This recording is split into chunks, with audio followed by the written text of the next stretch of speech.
A equipa de reportagem da Bola veio aqui até às instalações da Pro11, agência que está a completar 25 anos de vida e também com novos projetos, dos quais vamos falar certamente, nomeadamente um projeto de franchising. Vamos então fazer aqui uma entrevista com o Carlos Gonçalves e o Vítor Gonçalves. Antes de mais, muito obrigado por receberem a equipa de reportagem da Bola aqui nas instalações da Pro11. Antes de mais, perguntava ao Carlos, para começar, qual o sentimento de ver a agência que fundou completar aqui 25 anos de vida? Antes de mais, muito obrigado à Bola TV por ter vindo aos nossos escritórios e por nos fazer este convite para estarmos presentes, que nos deixa muito honrados. É um sentimento de orgulho, ao fim de 25 anos, de podermos ter atingido, acho que a notoriedade que a empresa criou ao longo destes anos. Se me dissessem no início, quando comecei, que ao fim de 25 anos íamos estar neste patamar, seria um sonho realizado. De facto, não o consegui sozinho, consegui com a ajuda de muitas pessoas. O Vítor foi e é uma peça fundamental na empresa. Mas é um motivo de orgulho, de facto, quando comecei sozinho há 25 anos, pensar que ao fim deste tempo estaria nestas condições e que a empresa estaria com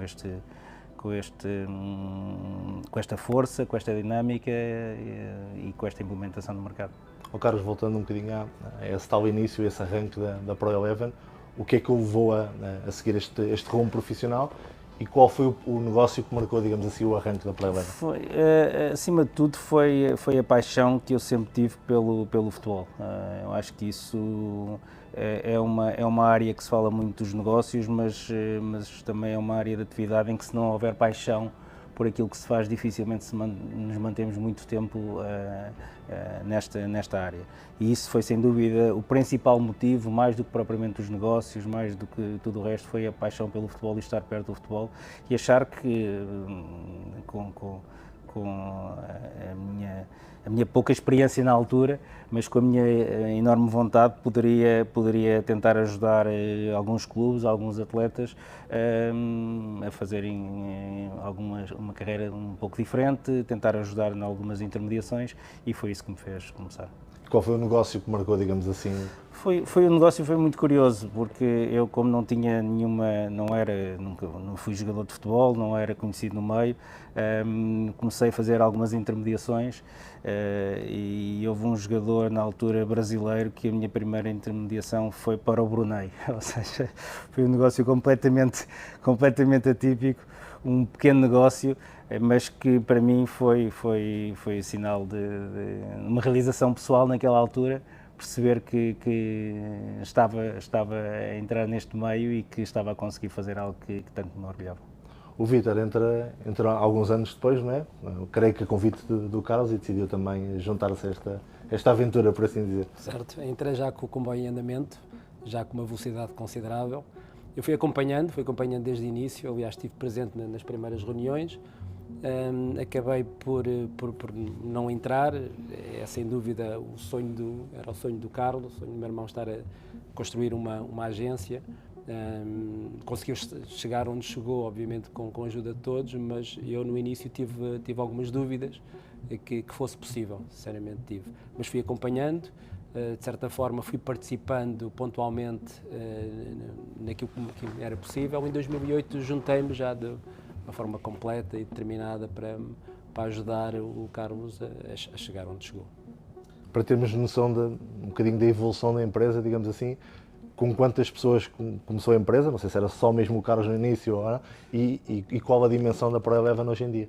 Quando comecei estava sozinho, mais tarde tive uma secretária que veio trabalhar comigo, e passado 2 anos talvez entrou o Carlos Coelho, que ainda está connosco, e foi das primeiras pessoas que de facto veio colaborar comigo e que se mantém até hoje.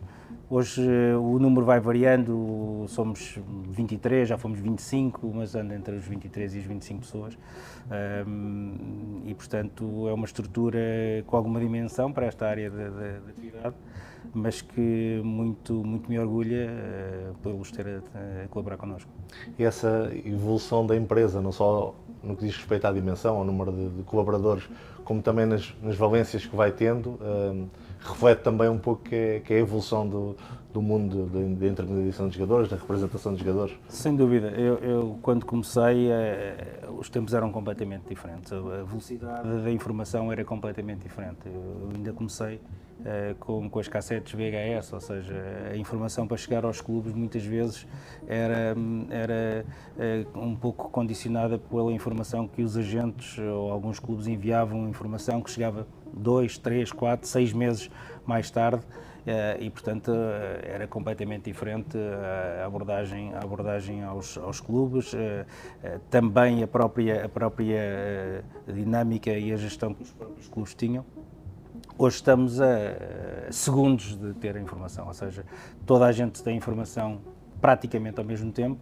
Se houve momentos em que clubes em Portugal, principalmente, trabalharam muitíssimo bem porque se antecipavam ao mercado, precisamente por causa disso, porque tinham informação mais cedo e decidiam com mais rapidez. Hoje torna-se um pouco mais difícil pela conjectura económica, como é evidente, mas nessa altura também já acontecia. Eu acho que agora está mais marcada do que acontecia naquela altura, mas acima de tudo pela velocidade da informação, ou seja, eu acho que neste momento o acesso à informação e o acesso aos atletas toda a gente tem. A decisão é que muitas vezes faz a diferença. A rapidez com que se toma as decisões faz a diferença. Peter, já vamos falar aqui em concreto do projeto do franchising, mas para além disso, dentro desta evolução da Pro Eleven, que outras valências é que estão pensadas, tendo em conta toda esta evolução e da velocidade da informação, da tomada de decisão, como o Carlos falava, e até das várias amplitudes daquilo que é preciso fazer no negócio, até de acompanhamento dos jogadores, que hoje em dia não é só o acompanhamento negocial, não é? Certo. O Carlos está a fazer a retrospectiva aqui da evolução destes 25 anos. Começou sozinho, depois com uma estrutura pequena. Eu, quando entrei, a ideia foi de alargar essa estrutura a uma agência. A agência é dividida por departamentos, portanto tem uma centralização de decisão, mas depois é dividida por especialidades diferentes. E cada vez mais eu acho que as agências trabalham como os clubes, ou seja, os departamentos que as agências têm são os mesmos departamentos que os clubes têm. Nós também fazemos recrutamento, fazemos scouting, fazemos acompanhamento de carreiras, fazemos promoção dos atletas, portanto tudo isso é muito idêntico. O que é que eu acho que pode faltar ainda às agências? Ter um departamento de performance, porque os clubes já têm, e ajudar esses atletas a serem melhores atletas. Eu acho que isso nos falta. Carlos, posso perguntar qual foi o maior negócio da história da Pro Eleven destes 25 anos? Eu acho que os negócios, eu não gosto de classificar os negócios, é evidente que é o maior negócio às vezes nem sequer é aquele que é mais difícil. Houve alguns que foram marcantes para a empresa, sem dúvida. Como lhe disse, o meu primeiro negócio foi muito importante para mim, sendo que não teve expressão absolutamente nenhuma naquilo que foi a trajetória da empresa, mas marcou-me. Mas depois houve vários atletas. O Eliseu foi alguém que nós fomos acompanhando durante muito tempo. Houve o Zeca, foi um atleta que saiu da terceira divisão na altura do Casa Pia e neste momento ainda está em atividade, e que passar da terceira divisão para uma primeira divisão na altura foi de facto um marco importante, mas houve muitos, eu não quero ser injusto, e depois é como digo, conjunturalmente pode haver financeiramente parecem mais atrativos, e não digo que não sejam, mas não quer dizer que seja o mais difícil ou o mais, para mim todos são importantes. Vítor, falando agora deste projeto que marca, digamos aqui também os 25 anos da Pro Eleven, o que é que levou a agência a avançar para esta ideia do franchising? Fomos acompanhando o que tem acontecido no mercado das agências e chegámos à conclusão que tem havido uma concentração, uma fusão de agências, porque as agências cada vez têm que ser maiores, ou seja, para poder funcionar, para ter um impacto no mercado, tem que trabalhar com network. Nós estávamos a trabalhar com network em termos de parcerias.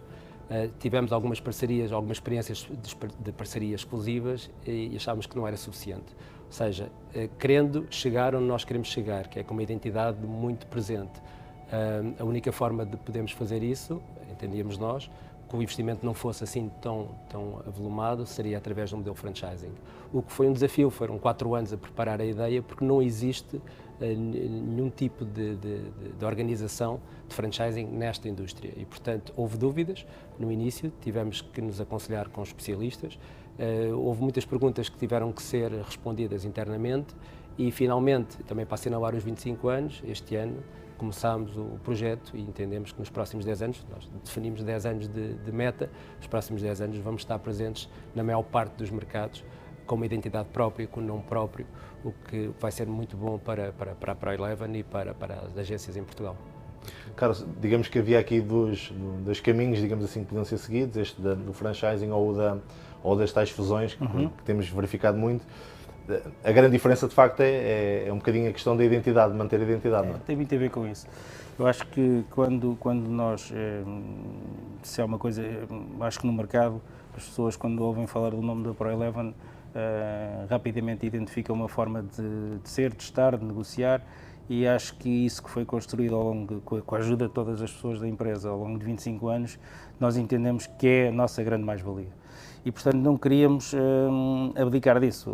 Quando vemos, e são estratégias que eu respeito todas as estratégias, não é isso que está em causa, mas quando vejo, vamos dar exemplos internacionais, 2 grandes empresas inglesas que se fundiram através da compra de uma empresa norte-americana, em que os donos dessas 2 empresas não falavam entre si, em que havia uma guerra latente entre as 2 agências, normalmente não pode vir daí uma coisa boa. E, portanto, eu acho que não era isso que nós queríamos. Queremos alguém que venha colaborar connosco, que nos ajude a crescer. Outro aspecto para nós importante, acho que para crescer nós temos que ser fortes localmente, ter um conhecimento profundo em termos locais e só crescer sem estar enraizado localmente seria difícil. E esta foi uma ideia que tivemos. Achamos que tem margem para crescer bastante. Não temos pressa de dizer que vamos ter que abrir 20, 30, 40, 50, não é isso que neste momento nos motiva. Acima de tudo, queremos que as pessoas que venham para este nosso projeto se revejam e nós vejamos neles pessoas capazes de levar a nossa mensagem, a nossa forma de atuar por esse mundo fora. Não querendo entrar aqui no detalhe do negócio, que é uma coisa obviamente privada, mas para as pessoas perceberem um bocadinho como é que funciona, um acordo de franchising neste caso seguirá os padrões normais, ou seja, a ProEleven oferece a sua experiência de 25 anos e tem aqui uma contrapartida financeira, é mais ou menos por aqui? É isso, ou seja, o franchising, o modelo já existe, está mais que experimentado. Nesta área realmente vai ser uma inovação, mas é isso, ou seja, a ideia é nós concedermos o nome, o know-how e a forma de trabalhar da ProEleven, ou seja, vamos ser muito restritivos no recrutamento dessas pessoas, vamos dar formação específica e formação geral e vamos ter ferramentas que são ferramentas globais, exclusivas dentro da rede, para podermos trabalhar na mesma forma. Vão haver serviços centralizados, o que também normalmente é refletido nos masters, ou seja, o master vai ser o órgão capaz de centralizar determinados serviços e de controlar determinadas operações, que é muito importante para nós mantermos a qualidade e o controle que nós queremos e, portanto, acho que estamos preparados. Todos os obstáculos que fomos encontrando e lombas de caminho, acho que conseguimos ultrapassar e neste momento já temos um modelo bem sólido para começar. Essa é uma questão naturalmente importante, né? Que é, dentro dessa ideia de preservar a identidade e de partilhar know-how, cuidados é que é preciso ter para ter os parceiros certos e para não manchar a reputação de 25 anos. É fundamental, porque construir um nome e termos uma posição demora muitos anos, destruí-la é muito fácil. Isso para nós é ponto assente.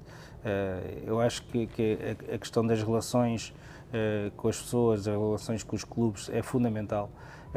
Perceber que isto é uma corrida, é uma maratona, não é uma corrida de 100 metros, e quem vier para esta área tem que perceber que não é fazer de um negócio da vida, é fazer desta vida aquilo que se quer para os seus negócios e, portanto, não pode querer, evidente que é sempre importante fazer bons negócios, mas não pôr os negócios à frente das relações, porque isso a médio prazo vai minar todo o trabalho que foi feito até aqui. E no fundo é o mesmo cuidado que nós temos neste momento a recrutar para a ProEleven, vamos ter os mesmos cuidados a recrutar fora da ProEleven, mas dentro da rede ProEleven. Portanto, os cuidados são os mesmos, vai haver uma análise curricular, obviamente, vai haver várias entrevistas, até ter a certeza, quase a certeza, que o candidato é o candidato que reúne todas as condições e depois, ainda assim, condicionado a uma formação que pode durar até 6 meses para conhecer bem a pessoa, para que a pessoa nos conheça bem, para termos a certeza que para ambos é o passo certo. Portanto, não vai ser uma decisão leve, vai ser algo ponderado. Eu já disse isso várias vezes, vai ser muito mais difícil ser agente ProEleven do que agente FIFA. No seguimento dessa questão, Vítor, o setor é cada vez mais regulado, diria, mas tem a regulação adequada hoje em dia ou ainda há um caminho grande a percorrer aqui? Estamos a falar da regulação FIFA. Exatamente. Eu acho que a FIFA ainda não acertou com o modelo que os agentes, a forma de como os agentes trabalham, a forma como os agentes estão no mercado. Eu acho que ainda não regulou. Aliás, se formos olhar para o percurso também da FIFA nos últimos 25 anos, houve avanços e recuos. Há uns anos atrás os agentes eram empresários, praticamente se nós olharmos para o termo empresário de futebol, era exatamente isso, o empresário comprava passes, que são direitos económicos, que os clubes detinham, juntamente com os direitos esportivos, ou compravam os direitos económicos diretamente ao jogador, porque acima de tudo o direito económico é um direito do próprio. E isso era uma terceira parte, foi considerada ao longo deste caminho uma terceira parte, foi proibido. Depois a FIFA criou o regulamento para intermediários, ou seja, olhando para esta figura apenas como um consultor e um intermediário, e agora voltou à forma do agente e à exigência do agente fazer um exame. Foram criados conselhos consultivos, o Carlos fez parte desse conselho, ou seja, uma pequena amostra dos agentes mais influentes foram ouvidos. Tudo aquilo que disseram foi em vão, porque no fundo a FIFA não fez nem 10% se calhar daquilo que foi pedido para ser feito e portanto eu acho que ainda falta regulamentação, não acho que seja demasiado regulamentado, eu acho que ainda falta regulamentação que vá de encontro às práticas concretas, à forma de trabalhar dos agentes, a forma como os agentes se relacionam com os jogadores e com clubes. Acho que ainda há muito por fazer. Carlos, o empresário de futebol, o agente de futebol, ainda é visto hoje em dia no mundo do futebol quase como um mal necessário, por assim dizer? Eu acho que é evidente que em todas as atividades há bons profissionais e maus profissionais. Eu acho que alguns agentes também se colocam a jeito, não ponho isso em causa, mas eu acho que os agentes foram e são importantes nesta indústria que é o futebol. Não deixa de ser, o jogador não deixa de ser um artista. E, portanto, é uno per si, é irreplicável, não se pode clonar, apesar de haver agora com a inteligência artificial e com os avanços na tecnologia, é único e, portanto, só per si já exige uma atenção específica e que é preciso dar as respostas mediante determinadas situações que se colocam nos clubes. Nem todos os clubes olham para os jogadores da mesma maneira. Há uns que avaliam em determinada pelo perfil que têm, outros, o mesmo atleta é avaliado de uma forma completamente distinta. Eu acho que os agentes têm aqui um papel importante e principalmente então em Portugal eles tiveram um papel muito importante naquilo que foi a divulgação e a ajuda que se deu aos clubes pela qualidade que os clubes têm, pela qualidade que os jogadores têm e pela qualidade que os treinadores têm. Acho que os agentes também foram importantes em poder internacionalizar esses mesmos ativos e a fazer com que entrassem grandes receitas em Portugal e tornar isto um modelo, digamos, sustentável para os clubes. Nós vamos ser sempre, em Portugal, e dando aqui o exemplo de Portugal, vamos ser sempre um país exportador. E quando nós assistimos a que a nossa economia a nível mundial é a 46ª ou 49ª e a nível do futebol nós somos o 6º no ranking da FIFA, quer dizer que alguma coisa estamos a fazer bem. Portanto, se nós em todas as nossas atividades em Portugal tivéssemos a este nível, este era um país com este sol e com estas condições maravilhosas para se viver, era um país único. E eu acho que, evidente, há sempre coisas para melhorar.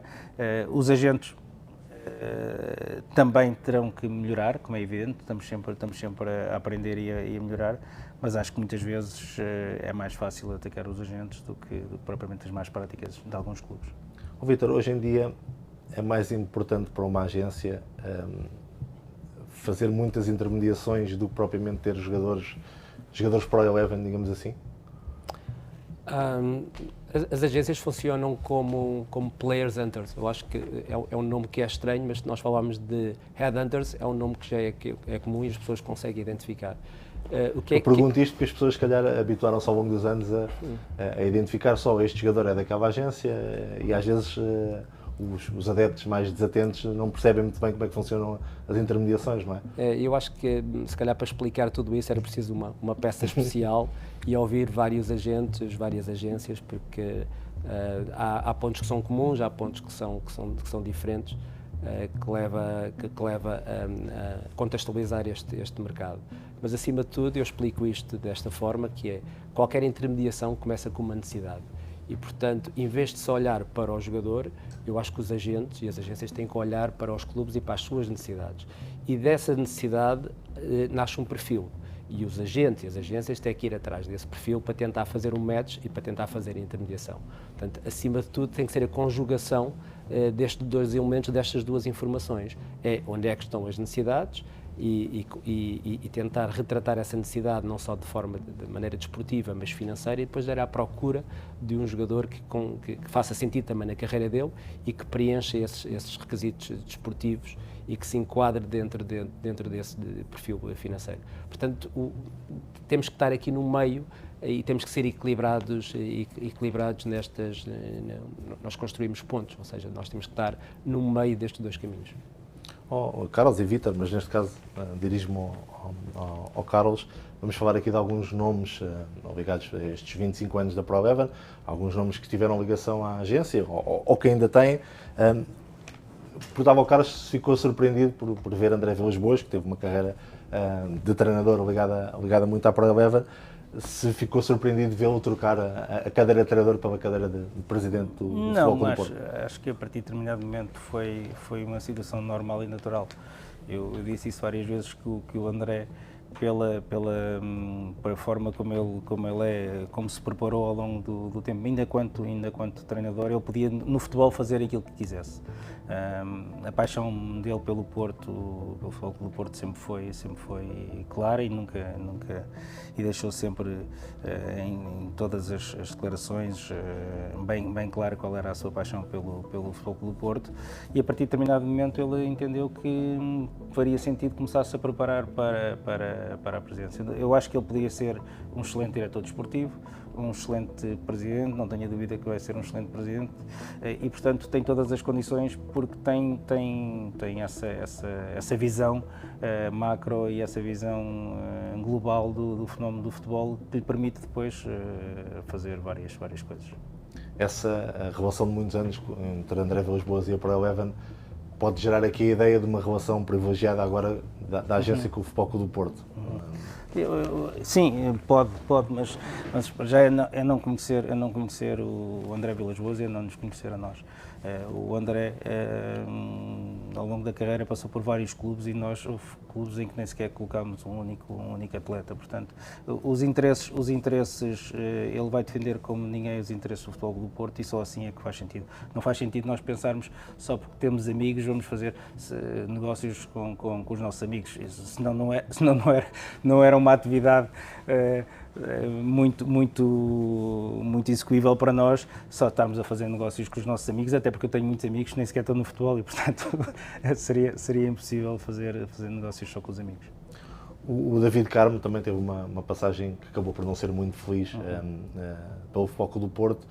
teve a ver com o montante que o Porto investiu na sua contratação? Foi esse peso que fez com que o seu rendimento eventualmente não fosse? Eu acho que não teve nada a ver com isso, porque ninguém vai para jogar com um valor nas costas, quer dizer, não acho que pode ter havido mais pressão mediática, mas não me parece que tenha sido isso. São conjecturas. Há atletas em que funcionam, as coisas funcionam, e há outros em que não funcionam tão bem conjunturalmente. Não quer dizer que se não fosse noutra altura não funcionaria muitíssimo bem, e se o Futebol Clube do Porto na altura entendeu que o valor dele, que era aquele que pagou, era porque de facto assim o tinha demonstrado no Braga, e não foi por acaso que o Wolfsburg, Liverpool e muitos outros clubes na altura tentaram negociar com o Braga a sua saída, e, portanto foi uma opção. O ter resultado ou não ter resultado depende de muita coisa. O Eduardo Quaresma creio eu, é um bom exemplo que os jogadores às vezes precisam fazer o seu trajeto e dar ali umas quantas voltas, se calhar até conseguirem a sua afirmação. Agora, conseguiu quase de forma, diria quase épica, mudar um bocadinho o seu papel no Sporting, porque a dada altura estava novamente na porta de saída e tem nomeadamente uma exibição com o Futebol Clube do Porto, muito positiva, e acaba por conquistar o seu lugar. Hoje em dia é presença muito regular no 11 do Sporting. Lá está, como eu dizia, já é uma presença muito regular no 11 do Sporting, mas podemos dizer que a próxima época antecipa-se a de grande afirmação do Eduardo? Eu acho que o Eduardo Quaresma está talhado a ser um craque a nível mundial, não tenho todas as condições para isso. Mais uma vez, existem muitas formas de se chegar ao sucesso, e nem todo o caminho é igual para todos. Há uns que demoram mais tempo, outros que demoram menos tempo, há uns que têm que sair, voltam a entrar, há outros que mantêm e têm essa linha de sucesso. Portanto, estarmos a definir um padrão de como é que as coisas vão acontecer muitas vezes é difícil. Evidente que há ideia, mas depois, conjunturalmente, tudo muda. Um treinador, uma lesão, enfim, um colega que está melhor naquele momento e que é difícil depois entrar. Portanto, há tanta coisa, um cartão vermelho que condiciona que alguém que entra para o lugar depois faz bem e não volta a sair. Portanto, há tanta coisa que condiciona a carreira de um atleta, que tem que estar preparados para estes altos e baixos, sendo certo que muitas vezes estas coisas acontecem. O que é importante é que os altos e baixos que vão acontecendo sempre, seja sempre numa forma ascendente, e isso é que é importante. Foi difícil explicar ao Ricardo Horta, fazer entender ao Ricardo Horta que não ia voltar ao Benfica, por onde já tinha passado na formação, que não ia voltar pela porta grande, quando falharam aquelas negociações entre Benfica e Braga, ou o jogador também, de certa forma, estava conformado com o estatuto até já histórico que tem no Sporting de Braga? Eu acho que o Ricardo, por aquilo tudo que tem feito no futebol português, merece todo o respeito, e é alguém que, pela forma sempre sóbria e trabalhadora, como sempre teve, em todas, desde a Vitória de Setúbal, ao Málaga, ao Braga, sempre se comportou na seleção, merece todo o respeito. Ali não houve acordo entre clubes, e era aquilo que o Vítor diz, tudo parte de um primeiro acordo entre clubes. Se não há acordo entre clubes, por mais que se queira, ele tinha um vínculo com o Braga quis defender os seus interesses, não houve acordo e seguimos. Falava de outro nome também muito representativo da Pro Eleven, que é o Diogo Dalot. Teve aqui um trajeto de alguns empréstimos, de alguma dificuldade. Um empréstimo. Exatamente, um empréstimo, mas de alguma dificuldade inicial, até porque era muito jovem quando foi a transferência. O que é que representa quase para a Pro Eleven olhar agora para o Diogo? O clube não atravessa o melhor dos momentos, mas o Diogo já é uma referência dentro do clube. O Diogo é um atleta excepcional, é uma pessoa excepcional. Aquilo que ele tem feito não me surpreende, porque ele sempre foi muito focado, muito profissional, muito trabalhador, sabe bem aquilo que quer e a forma como deve atingir.